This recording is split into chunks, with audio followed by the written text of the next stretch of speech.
प्यारे विद्यार्थियों, non profit organisation ये चैप्टर हमारा चल रहा है। इससे पहले मैं 4 वीडियो आपको दिखा चुका हूं। पिछले वीडियो में आपको बताया था किस प्रकार सब्सक्रिप्शन की कैलकुलेशन होती है। हाँ जी, चंदे की गणना हम कैसे करते हैं। चंदे की गणना के लिए मैंने आपको एक फॉर्मूला बताया था, लाल, LAAL, यानी लेस एड लेस। ये फॉर्मूला उनके लिए था जो बिल्कुल उसे रटना चाहते हैं, याद करना चाहते हैं। कोई दिक्कत नहीं है, एग्जाम में क्वेश्चन गलत नहीं होना चाहिए। कोशिश ये करनी चाहिए हम उस टॉपिक को पहले अच्छे से समझ लें, फिर भी नहीं हो तो उसे याद करना बेहतर रहता है। कोई दिक्कत नहीं है। हमने जो पिछले वीडियो में सीखा था वो आपके सामने ये टॉपिक था, calculation of subscription for income and expenditure account. मैंने आपको बताया था इसके अंदर सबसे पहले subscription received during the year ये लिखा जाता है। Subscription receive during the year ये लिखने के लिए जो राशि आएगी वो आएगी रिसिप्ट एंड पेमेंट अकाउंट से। इसलिए मैंने यहां पे पहले से ही ब्रैकेट में लिख दिया था receipt and payment account. Okay, तो यहां हम राशि लिख चुके हैं, ठीक है। ये राशि यहां आ जाएगी, क्वेश्चन में ये राशि दी हुई आएगी आपको। उसके बाद में आप ऐड करते हैं, लेस करते हैं outstanding subscription for last year, add करते हैं outstanding subscription for current year, फिर ऐड करते हैं subscription received in advance in last year for current year, और लेस करते हैं subscription received in advance in current year for next year. ठीक है, तो फाइनल जो अमाउंट आता है वो मेरे पास इनकम एक्सपेंडिचर अकाउंट में इनकम की तरफ लिखने के लिए आता है। ठीक है, आज हम जो कैलकुलेशन करना चाहते हैं वो है विभिन्न प्रकार के खर्चों की या सैलरी की। सैलरी की कैलकुलेशन में भी कुछ एडजस्टमेंट होते हैं, हमें आउटस्टैंडिंग और प्रीपेड इन दोनों का एडजस्टमेंट उसमें करना पड़ता है। फिर जो राशि आती है उससे हम एक्सपेंडिचर साइड में लिख देते हैं। ये एडजस्टमेंट हम लास्ट ईयर P&L अकाउंट बनाते समय कर चुके हैं, बस उसी को हम वापस समझना चाह रहे हैं। तो देखिए आपके सामने स्क्रीन पे calculation of salary for income and expenditure account है। सैलरी की जगह अगर कोई और खर्चा हो, रेंट हो सकता है, लॉकर रेंट हो सकता है, और भी कोई खर्चा हो सकता है। कैलकुलेशन का तरीका यही रहेगा। यहाँ जो कैलकुलेशन का तरीका है वो ठीक पिछले बताए गए वीडियो में जैसे हमने सब्सक्रिप्शन की कैलकुलेशन की थी वैसे ही है। फर्क इतना ही है कि सब्सक्रिप्शन हमारे लिए आय है, जबकि सैलरी हमारे लिए व्यय है। बाकी इस फॉर्मूले में कोई कहीं भी फर्क नहीं है। यानी ये जो हम यहाँ फॉर्मूला लगाएंगे वो फॉर्मूला भी क्या होगा, वो फॉर्मूला भी लाल ही होगा। ठीक है, तो इतना सा आपको ध्यान रखना है। फॉर्मूला यहां भी क्या होगा, लाल। यानी हम क्या कर रहे हैं,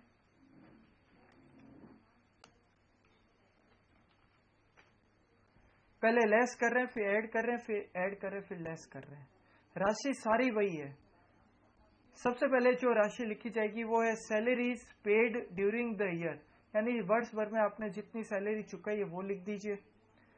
ये राशि आपको पेमेंट साइड से मिलेगी, रिसिप्ट एंड पेमेंट के पेमेंट साइड से। यह राशि आप लिख दीजिए। उसके बाद में फिर आप लेस करेंगे, जैसे सब्सक्रिप्शन में किया था पिछले वर्ष का आउटस्टैंडिंग, तो यहाँ भी हम पिछले वर्ष के आउटस्टैंडिंग सैलरी जो हमने इस साल चुका दी है वो लेस करेंगे। उसके बाद में ऐड करेंगे outstanding salary for current year. चालू वर्ष का वेतन का वह भाग जो अभी तक चुकाया नहीं है वो चालू वर्ष का खर्चा है, इसीलिए उसे चालू वर्ष के खर्चों के रूप में ऐड कर देना चाहिए। हम इनकम एंड एक्सपेंडिचर के लिए राशि की कैलकुलेशन कर रहे हैं। इनकम एंड एक्सपेंडिचर अकाउंट में आप सभी को ध्यान है वही राशि लिखी जाएगी जो चालू वर्ष से संबंधित है, चाहे वो चुकाई गई हो या नहीं चुकाई गई हो। ठीक है, तो यहाँ हमने सैलरी जो नहीं चुकाई उसे हम कह रहे हैं outstanding salary for current year. तो ये इस चालू वर्ष का खर्चा है, इसलिए हम इसे क्या करेंगे, ऐड करेंगे। इसके बाद में हम पिछले साल हमने जो इस वर्ष के लिए सैलरी का भुगतान किया था वो भी चालू वर्ष का ही खर्चा है। अगर आपको कोई कहे चालू वर्ष के लिए किसी ने पिछले वर्ष ही 2000 रुपए का भुगतान किया तो खर्चा हम चालू वर्ष का ही मानेंगे, पिछले वर्ष का वो प्रीपेड माना जाएगा, हम वहां लेस करते थे। तो यहाँ हम क्या करेंगे, ऐड करेंगे, क्योंकि ये चालू वर्ष का खर्चा है। थ्योरी एक ही है, चालू वर्ष के खर्चे हैं तो सम्मिलित होने चाहिए एक्सपेंडिचर में, और चालू वर्ष का खर्चा नहीं है तो एक्सपेंडिचर में शामिल नहीं होना चाहिए। अगर शामिल है तो हम लेस कर देते हैं। ठीक है, आइए अगली मद है prepaid salary in current year for next year. अगर हमें चालू वर्ष में कोई सैलरी प्राप्त हो गई है जो कि अगले वर्ष से संबंधित है, तो निश्चित रूप से वो अगले वर्ष का खर्चा है, चालू वर्ष का नहीं है। जबकि रिसिप्ट एंड पेमेंट्स अकाउंट के अंदर जो सैलरीज है वो टोटल हमने कितना पेमेंट किया वो है, तो उस टोटल पेमेंट में से वो सैलरी जो हमने अगले वर्ष के लिए इस साल चुकाई है वो लेस कर देंगे। इसीलिए हमने लास्ट वाली मत को क्या किया है, लेस किया है। ये सब करने के बाद में फाइनल जो अमाउंट आएगा वो क्या होगा, salary will be shown in expenditure side, यानी एक्सपेंसेस साइड में हम ये सैलरी को दिखा देंगे। ठीक है, इतना सा काम करना है। तो ये बहुत सरल टॉपिक है, पिछले वीडियो के अकॉर्डिंग ही है, इसलिए मैंने बहुत ज्यादा नहीं समझाया। थ्योरी एक ही ध्यान रखनी है, चालू वर्ष का खर्चा है वो एक्सपेंडिचर साइड में आना चाहिए। अगर उससे ज्यादा है तो वो अमाउंट लेस कीजिए, अगर जो अमाउंट जोड़ना बाकी रह गया उसे ऐड कीजिए, जो चालू वर्ष से संबंधित है और ऐड करना बाकी है वो ऐड कीजिए। कभी कभी प्रश्न में एक और चीज पूछी जाती है कि गैर व्यापारिक संस्थाओं का रिसिप्ट एंड पेमेंट अकाउंट दिया हुआ है और आपको अन्य सूचनाएं भी दी हुई है, आपको बनाना होता है इनकम एंड एक्सपेंडिचर अकाउंट और balance sheet. Income and expenditure account, balance sheet दोनों हमें बनाने पड़ेंगे। तो बैलेंस शीट में कई बार कुछ सूचनाएं क्वेश्चन में नहीं दी हुई होती है। जैसे कोई भी प्रकार की आप बैलेंस शीट बनाएंगे तो कैपिटल फंड की आवश्यकता होगी गैर व्यापारिक संस्था में। कैपिटल फंड अगर क्वेश्चन में नहीं दे रखा है तो क्या करेंगे, कैपिटल फंड अगर नहीं दे रखा है तो आप फॉर्मूला लगाइए, assets minus liability is equals to capital. बिल्कुल आप स्क्रीन पे देख सकते हैं।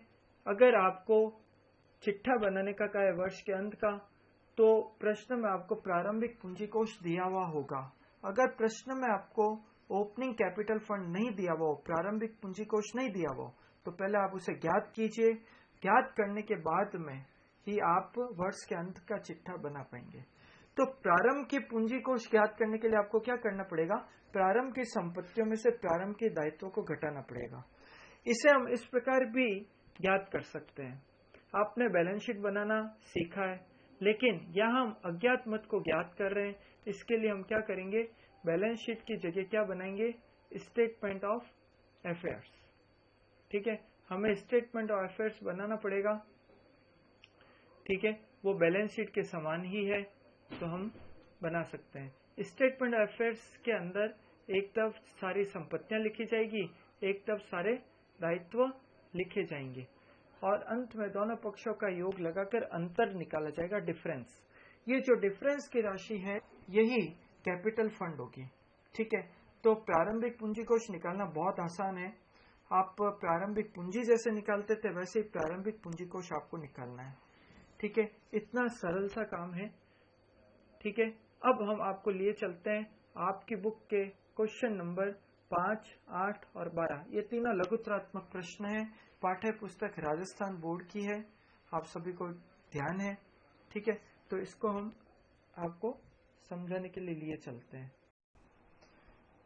ये तीनों क्वेश्चन आपको करने हैं, कुछ हेल्प मैं करूंगा इसी वीडियो में आगे।